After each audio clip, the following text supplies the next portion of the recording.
Hello students, welcome to our channel Scholarly Minds. So आज हम deal करने वाले हैं BHIE 143 history of environment.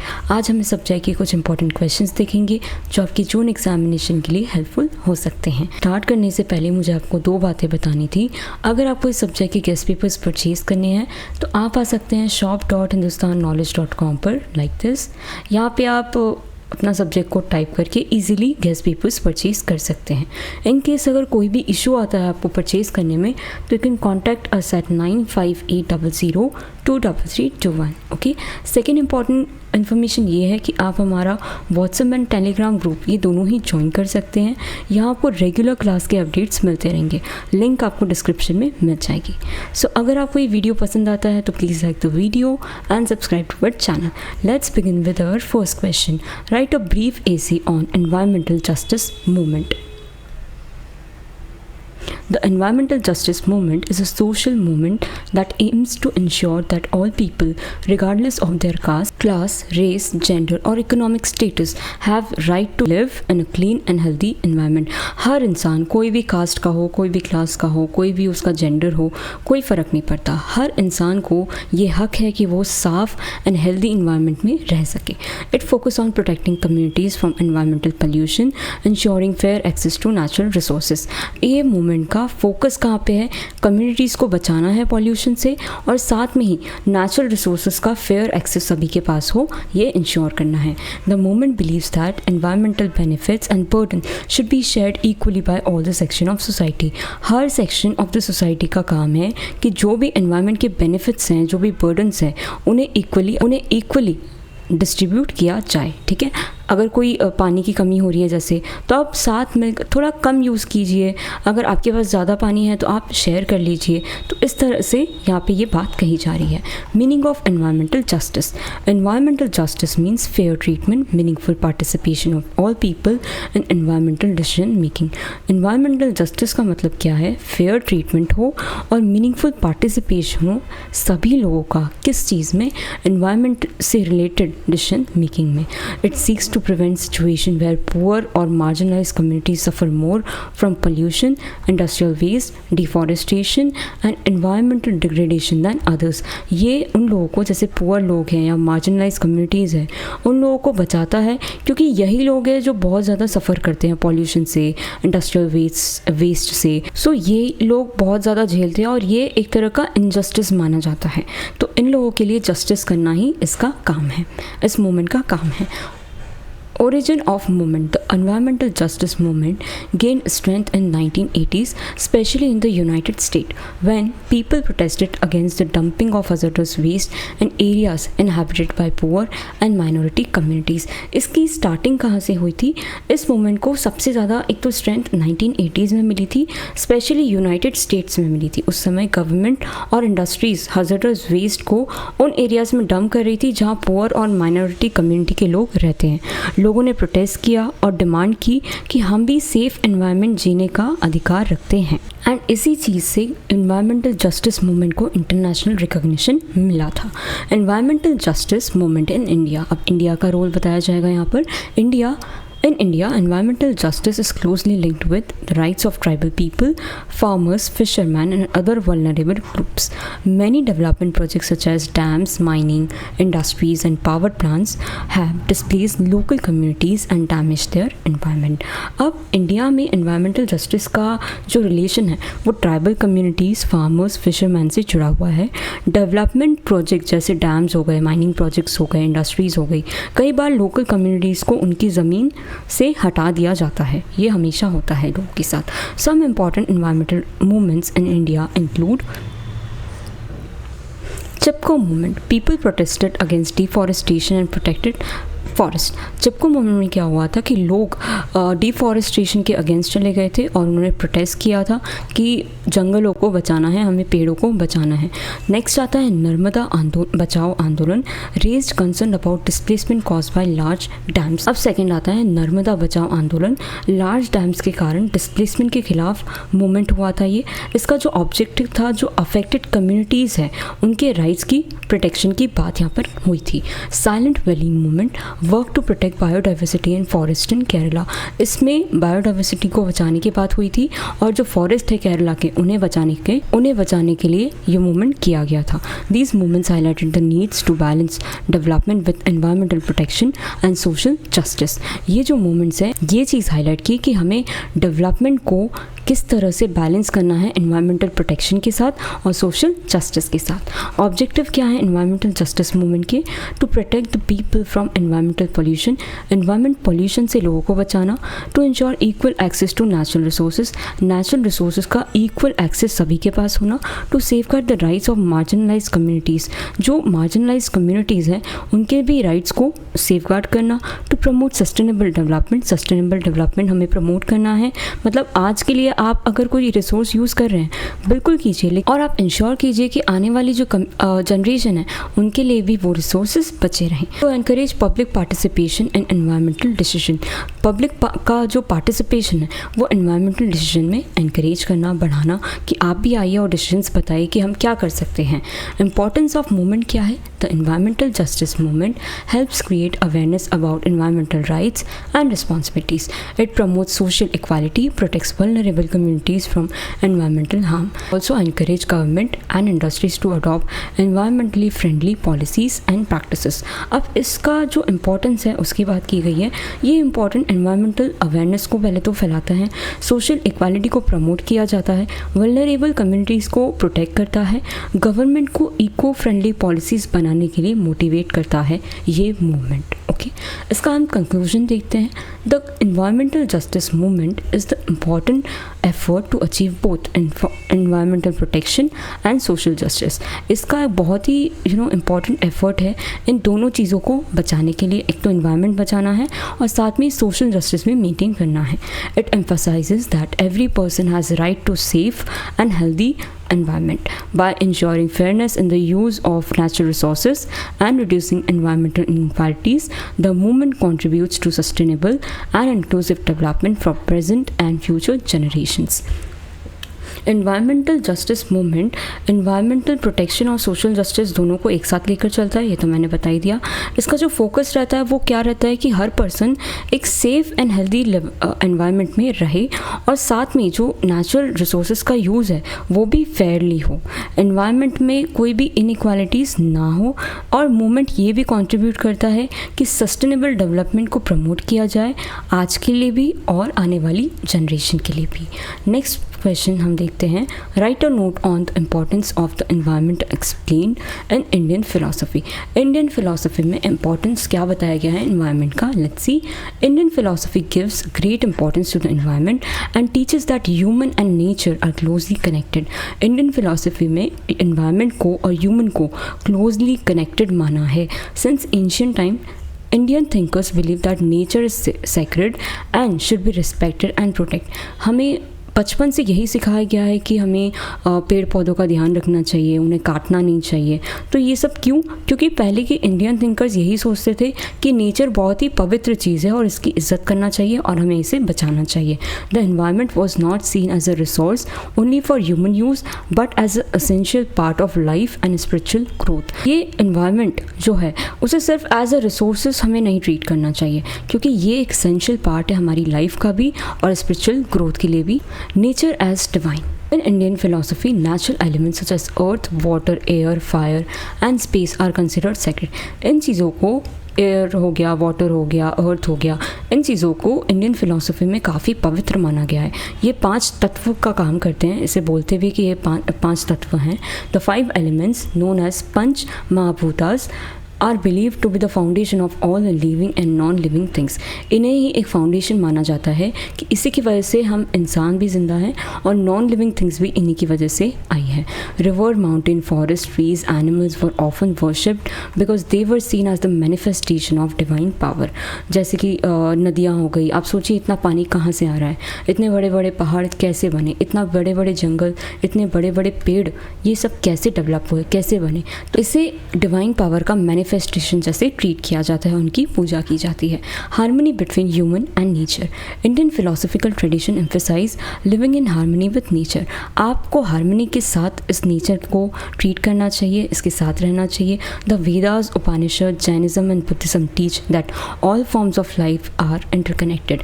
Vedas हो गए, उपनिषद हो गए, जैनिज्म हो गया, ये सब हमें क्या बताते हैं कि हर तरह की जो लाइफ है ये एक दूसरे से इंटरकनेक्टेड है. Human beings are encourage to use natural resources wisely and avoid actions that disrupt ecological balance.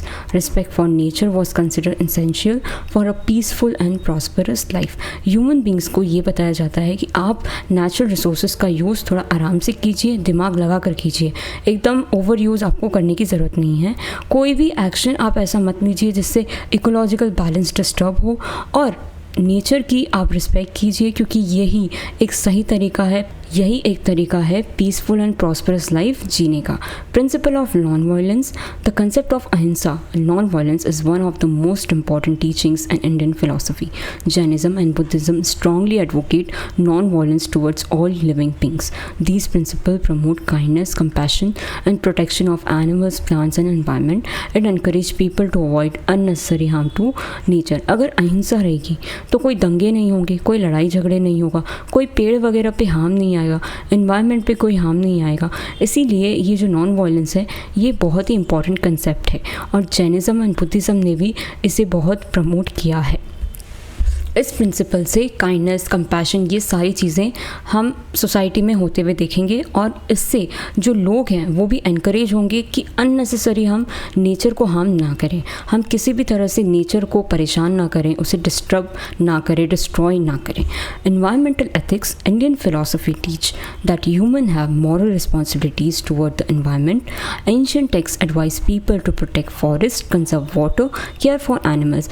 Indian philosophy हमें क्या सिखाती है? मॉरल रिस्पॉन्सिबिलिटीज़ सिखाती है कि हमारी क्या रिस्पॉन्सिबिलिटीज़ हैं एनवायरनमेंट को लेकर. जो पुराने टेक्स्ट हैं वो लोगों को ये एडवाइस करते थे कि आप जंगलों को बचाओ, पानी को बचाओ, एनिमल्स का ध्यान रखो. Nature is viewed as shared heritage that must be preserve for future generation. Nature एक ऐसी चीज़ है जिसे हमें बचा कर रखना है अपनी आने वाली जनरेशन्स के लिए. This idea promote sustainable use of resources and environmental conservation. यही आइडिया प्रमोट करता है सस्टेनेबल डेवलपमेंट को, अच्छे से आराम से यूज़ करें और एनवायरनमेंट को हर तरीके से बचाएं. Relevance in modern times. Today, the world faces environmental problems such as pollution, climate change, deforestation, and loss of biodiversity. हम सब देख रहे हैं कि वर्ल्ड आज क्या फेस कर रहा है. दिल्ली की सिचुएशन हम सब जानते हैं, correct. The teaching of Indian philosophy provide valuable guidance for solving this issue. ये जो भी इंडियन फिलोसफी में अभी हम पढ़ के आए हैं, ये चीज़ बहुत ही अच्छा गाइडेंस का काम कर सकती है ताकि हम ये सारे प्रॉब्लम सॉल्व कर सकें. Values such as simplicity, conservation and respect for nature and sustainable living can help create a healthier environment. हम जैसे जैसे सिंप्लिसिटी को एक्सेप्ट करेंगे, अडॉप्ट करेंगे, हम अपने फॉरेस्ट को बचाएंगे, एनवायरनमेंट को बचाएंगे, नेचर की रिस्पेक्ट करेंगे, सस्टेनेबल लिविंग रखेंगे. इन्हीं चीज़ों के कारण, इन्हीं वैल्यूज़ के वजह से हम एक हेल्दी एनवायरनमेंट क्रिएट कर सकते हैं. कंक्लूजन हम देखते हैं. Indian philosophy highlights the deep relationship between humans and natures. बिल्कुल सही. It teaches environmental protection is not only a social responsibility but also a moral and spiritual duty. के Indian philosophy के हिसाब से ह्यूमंस एंड नेचर ये connected है. बिल्कुल सही. ये साथ में ये भी बताते हैं कि इन्वायरमेंटल प्रोटेक्शन सिर्फ एक सोशल रिस्पॉन्सिबिलिटी नहीं है, बल्कि ये आपकी मॉरल और स्पिरिचुअल ड्यूटी भी है कि आप हमारे इन्वायरमेंट को बचाएं. ठीक है. By following the principles of harmony, non violence and respect for all the forms of life, we can protect the environment and ensure a better future for coming generation. सिर्फ हम हार्मनी के साथ रह के, नॉन वायलेंस के साथ रह के, हम हर तरह की लाइफ की रिस्पेक्ट करके अपने इन्वायरमेंट को बचा सकते हैं और साथ में ही एक बेटर फ्यूचर इंश्योर कर सकते हैं हमारी कमिंग जनरेशन्स के लिए, ताकि उन्हें कोई इश्यूज़ ना हो, उनके लिए कोई रिसोर्सेज ऐसा नहीं हो कि पूरी तरह से ख़त्म ही हो जाए. Discuss the depiction of plants and animals in Indian philosophy. Indian philosophy gives great importance to nature including plants and animals. Indian philosophy बहुत ज़्यादा इंपॉर्टेंस देती है किसे? प्लांट्स एंड एनिमल्स को. Ancient Indian thinkers believe that all living beings are connected. पुराने जो thinkers हैं वो सोचते हैं कि सारे living beings connected हैं और एक ही यूनिवर्स का पार्ट हैं. Different philosophical traditions such as Hinduism, Buddhism, Jainism teach respect, kindness and non-violence toward plant and animal. ये सारे रिलीजन हमें क्या सिखाते हैं कि हमें रिस्पेक्ट करनी है, काइंडनेस के साथ पेश आना है, नॉन वायलेंस फॉलो करना है. किसके लिए? प्लांट्स एंड एनिमल के लिए. आप एनिमल्स को मारिए मत, प्यार रखिए. प्लांट्स का आप ध्यान रखिए, उन्हें वाटर कीजिए. ठीक है. They are not seen merely as a resource for human use but as a living being with their own value and purpose. इन्हें सिर्फ एज अ रिसोर्स मत देखिए, इन्हें as a living being with their own value and purpose. इन्हें ऐसे देखिए कि इनकी लाइफ भी इंपॉर्टेंट है, इनकी भी वैल्यू है.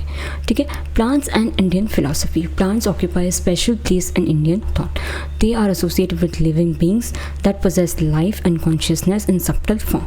Ancient texts such as Vedas and Upanishad describe trees and plants as gift of nature that support all life on earth. Plants को लाइफ एंड कॉन्शियसनेस वाला माना गया है. वेदास एंड उपनिषद्स भी कहते हैं कि प्लांट्स और ट्रीज नेचर के गिफ्ट हैं, तो हमें इन्हें संभाल के रखना है, हमें इनका ध्यान रखना है.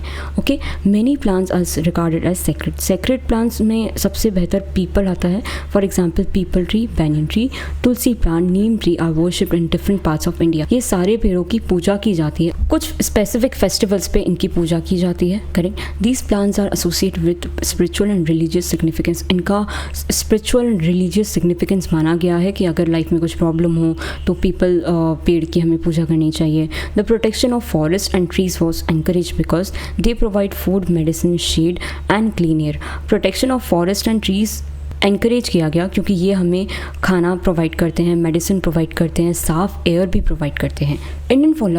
Indian philosophy also teaches that human should live in harmony with nature. Cutting trees unnecessary or destroying forest is considered harmful because it disturbs the balance of life. अब Indian philosophy हमें ये भी बताती है कि humans को nature के साथ प्यार से रहना चाहिए, harmony के साथ रहना चाहिए.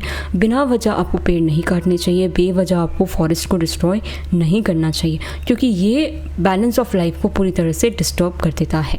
Animals in Indian philosophy. Animals are also highly respected in Indian philosophy. It is believed that all creatures have a soul and deserve compassion. The principle of ahimsa, non-violence, is central to many Indian traditions, especially Jainism and Buddhism. This principle teaches people not to harm animals and to treat them with kindness. अब animals को भी respect और compassion के साथ देखा गया है. Believe ये था कि हर living creature में soul होती है. So अहिंसा का principle भी follow करना चाहिए कि हमें जितने भी एनिमल्स हैं उन्हें मारना नहीं चाहिए, उनकी तरफ कोई भी किसी भी तरह का वायलेंस का एक्ट हमें नहीं करना चाहिए, किसी भी एनिमल को अननेसेसरी हार्म नहीं पहुंचाना चाहिए. Let's move on further. Many Hindu are associated with animals. ये animals से related है. For example, the cow is considered sacred. Cow को बहुत ही पवित्र माना गया है. Lord Ganesh has an elephant head. Animals such as bull, eagle, lion and snake are linked with different god and goddesses. बहुत सारे animals हैं जिनका जो relation है वो सीधे भगवान से या देवियों से जोड़ा गया है. This association show the close relationship between human, animals and divine. इसी association की वजह से हमें पता चलता है कि human, animals and divine में कनेक्शन है, क्लोज रिलेशनशिप है. तो हमें सबको, सारे एनिमल्स को अच्छे से रखना चाहिए. Jain philosophy goes even further by teaching that every living being including insect and small creatures has right to live. जो जैन फिलोसफी है वो इसके भी आगे बात करती है कि इंसानों को, छोटे छोटे इंसेक्ट को या छोटे छोटे क्रिएचर्स को, इन सब को जीने का हक है, तो आपको उन्हें मारना नहीं चाहिए. Therefore followers are encourage to avoid causing harm to any form of life. जो जैनिज्म के फॉलोअर्स हैं उन्हें एनकरेज किया जाता है कि आप किसी भी तरह से इन छोटे छोटे क्रिएचर्स को, चींटी वगैरह को मारा मत करो. Indian philosophy presents plant and animal as an important part of natural world. It emphasises respect, compassion, harmony with all living beings. यहाँ पे क्या प्रमोट किया जा रहा है कि आपको प्लांट्स एंड एनिमल्स का ध्यान रखना है. थ्रू आइडियाज सच एज अहिंसा, सैक्रेडनेस of nature, unity of life, Indian philosophy teachers that human should protect the end care for plants and animals. इंसानों को अहिंसा फॉलो करना चाहिए, जो नेचर की जो पवित्रता है उसे मेंटेन करना चाहिए, लाइफ की यूनिटी को भी मेंटेन करना चाहिए।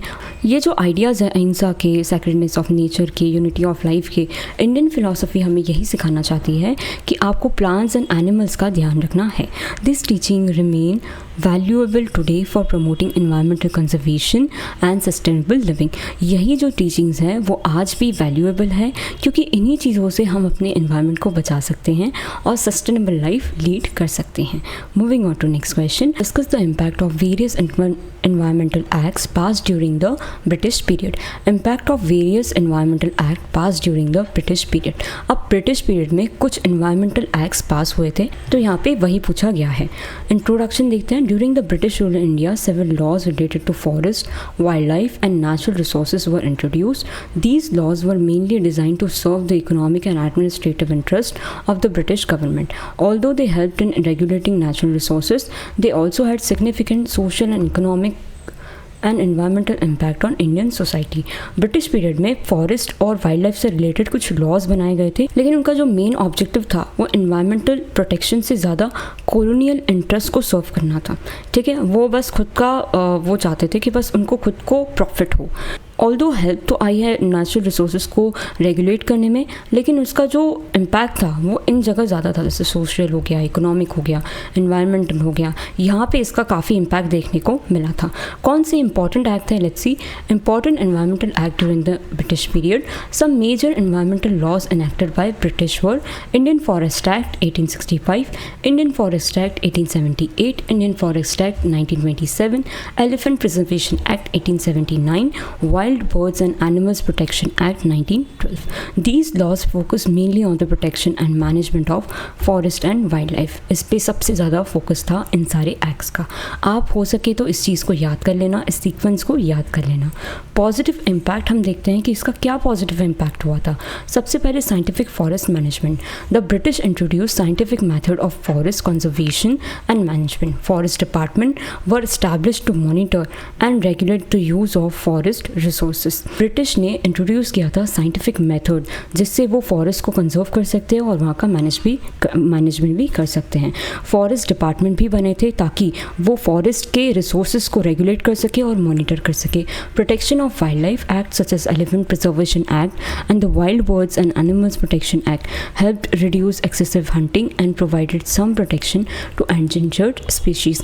ये दोनों एक्ट की वजह से जो हंटिंग है वो काफ़ी हद तक कम हो गई थी, और ये जो एनिमल्स हैं उनको भी प्रोटेक्शन मिली थी कि इन्हें कोई मार के, मतलब कोई हंट ना करे बेवजह। Control over deforestation. The reservation of forest under government control help prevent uncontrol cutting of trees in some regions and ensured a continuous supply of timber. अब control over deforestation, reserve forest बनाए गए कि यहाँ पर कोई भी entry नहीं लेगा। इससे अनकंट्रोल ट्री कटिंग काफ़ी हद तक कम हो चुकी थी, क्योंकि एक जब भी रिजर्व फॉरेस्ट रहता है वहाँ पे हर किसी को अलाउड नहीं होता। अब जब अलाउड ही नहीं होगा तो आप ट्रीज़ कैसे काट पाएंगे? तो इसकी वजह से काफ़ी हद तक ट्रीज़ का जो कटिंग है वो कम हो चुका था। Creation of forest administration. A systematic administrative structure was develop for managing forest. This led the foundation for modern forest governance in India. इसकी वजह से organize forest administration system develop हुआ था, जो आज के फॉरेस्ट गवर्नेंस की फाउंडेशन बना है इंडिया में। नेगेटिव इम्पैक्ट क्या थे इसका? Loss of community rights. Traditional right of tribal communities and forest dwellers were severely restricted. अब जो कुछ ट्राइबल कम्युनिटीज़ थे वो तो हमेशा वही काम करती थी, वहीं पे कुछ ना कुछ अपना काम करती रहती थी, तो वो काफ़ी उनको रेस्ट्रिक्शन फेस करना पड़ा। People were no longer free to collect forest product, graze cattle और प्रैक्टिस शिफ्टिंग कल्टिवेशन। अब जो लोग थे वो फॉरेस्ट की चीज़ें भी एक्सेस नहीं कर सकते थे, ना ही वो भेड़ बकरी चरा सकते थे, और शिफ्टिंग कल्टिवेशन भी वो प्रैक्टिस नहीं कर पा रहे थे। Exploitation of forest resources. The British mainly use forest for commercial purpose such as railway sleepers, ship building and revenue generation. Large scale extraction of timber led to environmental degradation. इन लोगों ने क्या किया? सिर्फ अपने ही यूज़ के लिए बहुत ज़्यादा फॉरेस्ट का यूज़ किया। इसकी वजह से टिम्बर का बहुत एक्सट्रैक्शन हो गया, जिससे एनवायरमेंटल डिग्रेडेशन फेस करना पड़ा। Displacement of indigenous community, many tribal and forest dependent communities were displaced from their traditional lands where forests were declared reserve or protected areas. अब बहुत से लोग थे वो जंगल में ही रहते थे, अब पर जैसे ये वो फॉरेस्ट रिजर्व्ड हो गया, एक प्रोटेक्टेड कैटेगरी में आ गया, तो उन लोगों को वो जगह को छोड़कर जाना पड़ गया था, तो लोग वहाँ से जा चुके थे. नेक्स्ट है increase in conflicts. The restriction imposed by forest law created tensions between local communities and colonial administration. Several tribal revolts occurred in response to these policies. अब बहुत ज़्यादा इसकी वजह से लोगों को टेंशन फेस करना पड़ा था, क्योंकि फॉरेस्ट लॉस के कारण लोकल कम्युनिटीज़ और ब्रिटिश एडमिनिस्ट्रेशन के बीच कन्फ्लिक्ट्स बढ़ चुके थे कि आप ही सब कुछ यूज़ किए जा रहे हो, आप लोगों को क्यों भगा रहे हो, है ना. तो कई ट्राइबल रिवॉल्ट्स भी यहाँ पर हुए थे. Neglect of local knowledge. Traditional method of forest conservation practice by local communities were ignored, leading to the decline of indigenous environmental management system. Traditional conservation method को इम्पोर्टेंस बिल्कुल भी नहीं दी गई थी. Indigenous environmental knowledge gradually decline होने लगा था, क्योंकि अब कोई पूछता ही नहीं है, सबको भगा दिया है कि आप जाइए, क्योंकि ब्रिटिश लोग अपना ही सब कुछ चाहते थे, क्योंकि ब्रिटिशर्स क्या चाहते थे कि जो फॉरेस्ट है वो सिर्फ उन्हीं के ही काम आए. अब कंक्लूजन देखते हैं. The environmental acts pass during the British period had both positive and negative effects. While they were introduced organized forest management and some wildlife protection measures, their primary aim was the exploitation of natural resources for colonial interests. ठीक है, इन लोगों ने wild life को बचाया, forest management भी किया, लेकिन आपने क्या किया, नेचुरल रिसोर्स का पूरा एक्सप्लॉइटेशन किया था. These laws often harm local communities and restricted their traditional rights. इन लोगों की वजह से जो लोकल कम्युनिटीज़ है उन्हें बहुत हार्म हुआ, और साथ में जो ट्रेडिशनल राइट्स है वो भी काफ़ी रिस्ट्रिक्ट कर दिए गए. Nevertheless, they played an important role in shaping modern environmental and forest policies in India. But इससे ये चीज़ तो अच्छी हुई कि आगे जाके एनवायरनमेंट को प्रोटेक्ट करने के लिए फॉरेस्ट की पॉलिसीज़ बनाई गई, अलग अलग एक्ट्स बनाए गए, ताकि हम एनवायरनमेंट को अच्छे से बचा सकें. ठीक है, that's all for today. Thank you so much.